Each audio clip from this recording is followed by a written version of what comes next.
All right, good morning, everyone. Thanks for coming out to the press conference today. I will start with an opening statement from Athletic Director Matt Hill, and then we'll open it up for questions.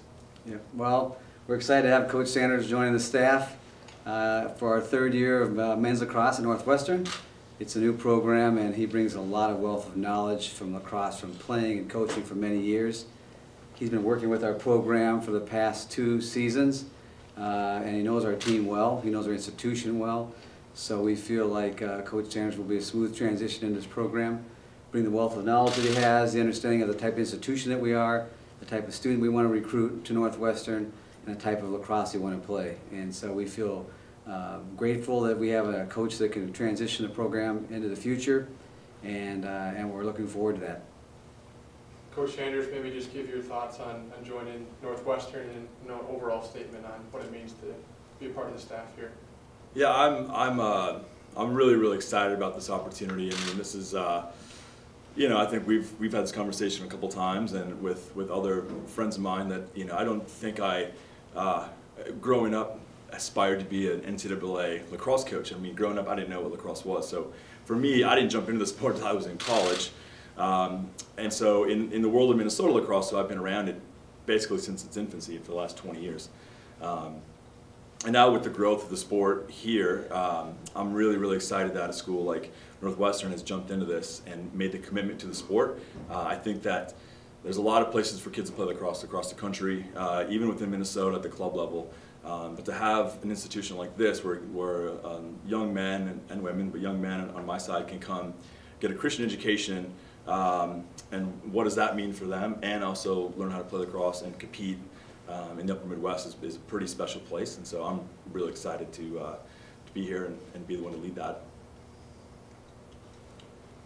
Open it up for questions now. Aaron Colling, University of Northwestern. Obviously you've been a part of the program and have seen how it's kind of grown over the year, and working with Coach Mays this past year. Can you talk a little bit about what it's been like to work with him, and how you're excited to continue the direction, obviously, that the program's headed right now?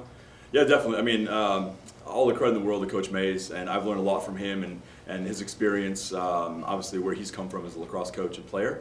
And I'm really excited to take the growth we had in the last season. We've got some really good pieces in place as far as players go, players that I think are good fits for Northwestern, but also really good athletes. And that's a good combination to have for us. So I'm really excited what we have, and now I'm really excited to get ramped up on the recruiting side and start.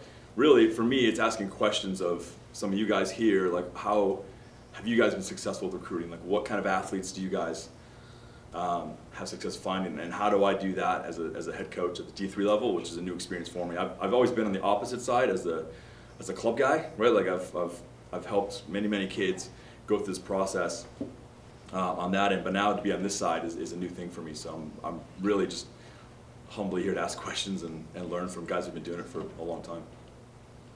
So quick follow-up to that. Yep. So you're talking to recruits. What do you want to tell them about your program? Like, why would they come to Northwestern? What are you excited to get them involved with here? Yeah. I think I know I have this conversation with players all the time about recruiting and where you want to go if you want to play the next level. And for me, it's always the 4 A's. The athletics part is a piece of it. Academics is a big piece of it. The alumni part's a big part of that. But for me, the biggest A here is the atmosphere. So the culture at Northwestern is what makes it unique. And I think that's, to be quite honest, the most important part about being the coach here is finding those right fits. But it's really, as a lacrosse coach, this is really the only school that I know of within 1,000 miles that has this atmosphere, that's in a city, great campus, on a lake, great facilities, a great history of athletics, and now we have lacrosse here, and we have the faith part of that is very unique to this campus. That it's kind of a one-of-a-kind place, to be honest. So I'm excited about that. Coach Mays has done a good job building the foundation this past year. What are your goals moving forward as you continue that upward trajectory? Yeah, I think as a head coach, we always want to win, right? I mean, I think every head coach would say, I want to win games. But I think like my high school team, we lost last night 18-5. Like, not really fun. But I think as you become a more experienced coach, you start to see the big picture in a different way. And so I go home last night and see my wife and my son, and I see the bigger picture of life, and like all of a sudden 18-5 loss, like, well, you know, my guys competed hard, and at the end of the game, like, we're doing all right. We lost a tough game last week, but to be quite honest, we were pretty excited about where we were last week with a 10-7 loss, and the other team was very upset about a 10-7 loss. And they had like an hour-and-a-half meeting after the game, and we're feeling all right. So it's kind of the perspective of winning's great, but at the end of the day, like, I want to make sure that our players are, you know, we're teaching them life lessons and how to be, you know, young men. And this 4-year, maybe 5-year window, whatever, in their life is a pretty small chapter in their full story. So what are they learning here that they carry on down the road and become husbands, fathers, employees, citizens, and those are the lessons that I will spend way more time on than just X's and O's. So. Coach, there's some big transitions with going from the Independent Lacrosse Conference and going into the Midwest Lacrosse Conference. What's your view on that for next season, and you excited for that? What's your views? Yeah, I think it's great. I'm really excited about it. You know, there's the postseason part of it, right? Like, it's good to have a postseason tournament to aim for. Postseason awards are great. I think it elevates the kind of perception of the program in the bigger lacrosse community that now we're playing really good teams, right? So we're playing a much tougher schedule next year than we had this year, and that's good. We need that. So as a program, we want to grow. We want to play better teams, and so we'll have schools like Aurora, Concordia, and MSOE that have had programs for 5-6 years. And we're a newer program, and now that's where we want to aspire to. So I'm pumped about it. It'll be a good thing. I think it's a great opportunity for our students to have an automatic qualifier. Mm-hmm. So it's the last 2 sports that we have at Northwestern that do not have an AQ. So it gives our kids a chance to be all conference, to move on for certain awards that have to go through a conference manner, but also a chance to play for an automatic berth in the NCAA playoffs. So you can recruit kids to say, you have a chance, maybe it'll be a long shot, but we have a shot at winning the conference and moving on to the NCAA playoffs for both our men's and women's programs next year. Actually, down the road, it'd be great. You know, I think the UMAC to have a lacrosse conference would be great. We're probably a few years away from that. Mm-hmm. I know there's a few schools that probably a little more ready than others. Well, you know, that's definitely out of our hands. So, but we're in a conference now, which is awesome. Playing really good teams next year, and I think as a recruiting standpoint too, that's a big thing. So. The postseason part's huge. Having postseason awards. We have guys on our team right now that would have had awards at the end of the year that didn't qualify for because we were independent. Yeah.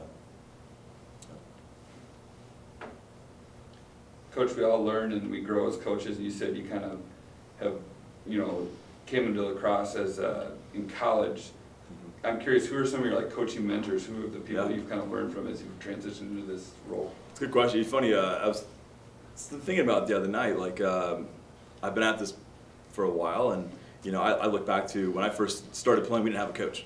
Like, we were player-led. My second year playing lacrosse, I'm a captain. I'm like, I don't know what I'm doing. I'm running this team. I have no clue what I'm doing. And so when I first started out, it was when we play other teams, I would literally walk over to the head coach after the game, like, hey coach, my name is so-and-so. I'm brand new to this, but I like it. I don't know what I'm doing. Can you help me? And so we would just sit on the side of the field. So guys like Chris Larson and Rob Graff, 20 years ago, took me under their wing and had me play on their summer teams to kind of help learn the game. Mike Livingston gave me a start as a coach at Minnetonka back in 2004, and I kind of worked my way up there. And then Travis Wells took over. He was a captain at Notre Dame, so I started learning systems from Livingston and Travis Wells are both Notre Dame grads. Hired by John Upgren, whose kids are all playing Division I lacrosse. The younger two, the oldest one is Player of the Year, D3 at Tufts a couple years ago. Like, then I learned from him and his kids, and so now playing with, you know, and then playing against Brandon Husak with the Loons and the White Bear, jumping into that world, like, you know, learning systems from him. And we spent a lot of time and have with the Loons going out east and spending time with other coaches. So I think that's kind of a mentorship that I would love to have here as a head coach. If any coach wants to come learn, come sit in my office, come follow a practice and learn what we're doing. We say as coaches in our world all the time, if you think you know it all, you're done coaching. You better hang it up. you know, like our game has progressed a lot in the last 5 to 10 years, and so we have to keep up as coaches. We're always learning new things. I think we steal drills from each other all the time. So like, I have a Denver drill, a Syracuse drill, Virginia drill, like, and all of our drills just kind of have names because I saw it at practice one day and I liked it, and now I take it and put it in our drills. And you know, the game is, you know, we have a pretty small community in the lacrosse world, so we share ideas all the time and take thoughts, and we're always trying to grow. Coach, what do you, you know, again, lacrosse being a younger sport or a newer sport for a lot of people, what do you find most exciting about the game? What part of the game, you know, draws you in the most? Yeah, I think a couple things. One, I think that when people start to play the game, there's this like infectious love that happens with the sport that's kind of unlike anything else that I've seen. Like, I've seen kids start playing and they like are instantly hooked, and they're playing for life. That happened to me 20 years ago. Like, I was a baseball guy, football guy, started playing lacrosse and just loved it. And so there's this, it's just a fun game to play, and it's a fun sport to practice. I think of all the practice I've had, lacrosse practice is a lot of fun. But secondly, it's probably the best thing about it. It's a sport that there's no perfect body size, right? Like, if I'm 5'2", 135 pounds, I'm probably not going to be playing college basketball, right? And probably college football might be out of my league too. But if I've got really good hands and I'm that size, I can find a home in the lacrosse field. I've had guys play the game that are, you name it, any shape and size you can imagine, have had a spot on a team just by having good hands. And so if you're intelligent, you move well, there's a home for you on the lacrosse field. It's because there's different pieces of the puzzle you can kind of work together. Obviously, being 6'3", 200 pounds and running like a deer is helpful. You know, like, that's a skill set that's good to have. Yeah, yeah.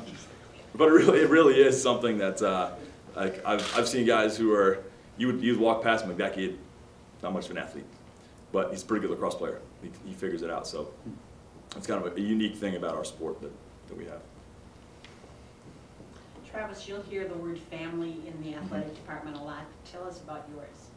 Yeah, so good question. My wife Katie and I have been married, oh man, nine years now. Son Henry is 17 months old, little guy, big lacrosse fan already. He might be a soccer guy too, I don't know. He likes to kick things a lot, so we'll see. He might be a future soccer player. And then a little dog June. We live in St. Paul, down by Hamlin University. Yeah.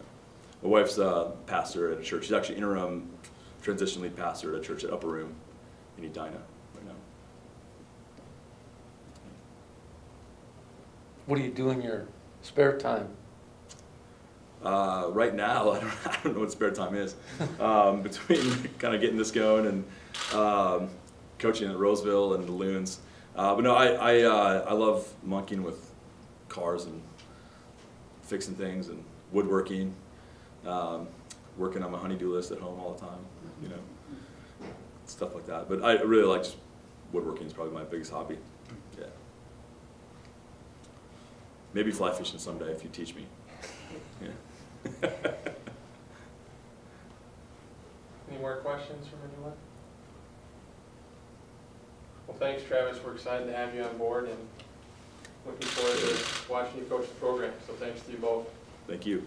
Thanks.